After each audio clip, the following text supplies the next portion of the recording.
Казнь первая. Наказание кровью. И поднял Аарон жезл и ударил по воде речной пред глазами фараона и перед глазами рабов его, и вся вода в реке превратилась в кровь, и рыба в реке вымерла, и река восмердела, и египтяне не могли пить воды из реки, и была кровь по всей земле египетской. Исход, глава 7, стих 20-21.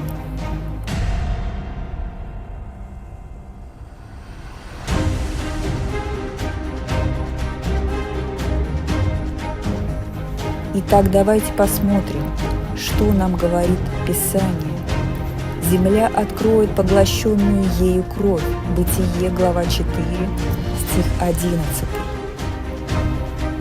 Ибо вот Господь выходит из жилища своего наказать обитателей земли за их беззаконие, и земля откроет поглощенную ею кровь, и уже не скроет убитых своих. Исход, глава 26, стих 21. Второй ангел вылил чашу свою в море, и сделалась кровь, как бы мертвеца, и все одушевленное умерло в море. Откровение от Иоанна Богослова, глава 16, стих 3. Итак, вопрос, что было и что стало? Казнь первая уже сейчас настала?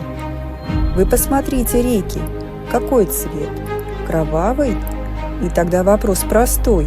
Так начались ли казни или нет? Помазанник нам дал уже ответ. Кого вы воюете? Кого вы защищаете? Господь вам и попустит. А многие, кто желает услышать, уходите оттуда с этой РФ, и Господь сейчас начнет такую казнь туда посылать. Братья и сестры, уходите оттуда.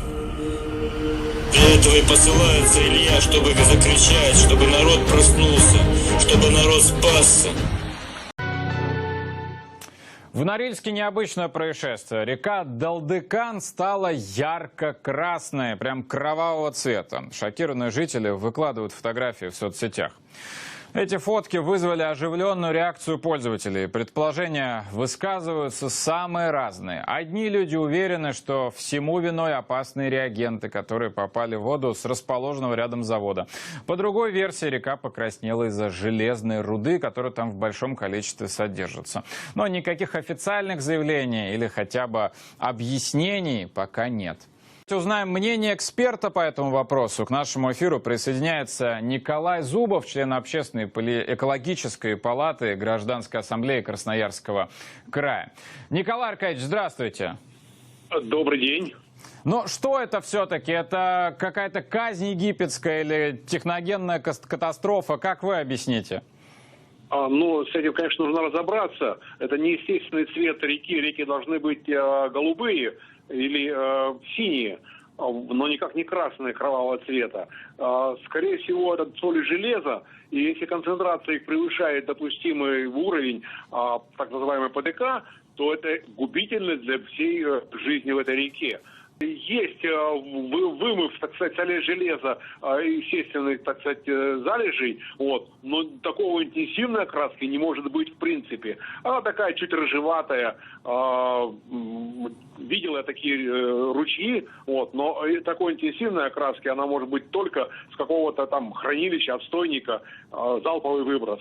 А вот такой цвет, именно насыщенный, кровавый, красный, какой реагент, какое вот химическое соединение может дать? Вы, как опытный человек, наверняка знаете, почему такое может произойти. Я не химика, но как общественник-эколог говорю, что это плохо. Это плохо для реки, плохо для жизни в этой реке. Поэтому здесь нужно принимать экстренные меры.